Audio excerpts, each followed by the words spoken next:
எல்லாத்துக்கும் காரணம் இவ தான். சாவடிச்சிட்டா. மேலே போனால் ஃபால்ஸ் இருக்கு, பயங்கரமாக குளிக்கலாம். அப்படியே இதுக்கு முக்கிற வரைக்கும் இருக்கும் தண்ணி, மேலே அருவி ஊற்றும் அப்படி இப்படின்னா. Flashback. Hello guys, meet miss Shamla Devi. Shamla Devi தானே? Shamla Devi full name Shemla. So நாங்கள் எங்கே வந்திருக்கோம் பார்த்தீங்கன்னா தடா வாட்டர் ஃபால்ஸ். ஃபர்ஸ்ட் ஆள் யாருமே கிடையாது, எங்களை சுற்றி யாருமே கிடையாது. நாங்கள் தான் ஃபர்ஸ்ட் ஆளாக உள்ளே வந்திருக்கோம். 6 மணி இல்லை 7 மணிக்கு உள்ளே என்ட்ரு ஆகணும். பார்த்தா கூகுள் மேப்பில் 6 மணிக்கு போட்டுருச்சு.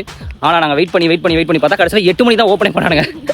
8 மணி வரைக்கும் என்ன பண்ணுறதே தெரியாமல் சும்மாவே உட்காந்துருந்து. ஆனால் இப்போவே தள்ளுது. ஆனால் இது 8 மணி மேலே தெரில. வெயில் பார்த்தீங்கன்னா பொழகுது. இந்த மாதிரி வெயில் பார்த்துட்டே முடியாது. சென்னை கூட தேவலாம் போல. எல்லாம் என்ன ரூட்டு ஒன்றுமே எனக்கு புரியல. அவளை உன்னை நம்பி வரேன். குளம் அதான் கிடையாது. எனக்கு தண்ணி வேணும். ஸ்விம்மிங் பூல் மாதிரி குளிக்கிறதுக்கு நீட்டாக இருக்கணும். இந்த குட்டை மாதிரி கட்டை மாதிரிலாம் அங்கே நான் பார்த்தேன். காலி நீ அதோட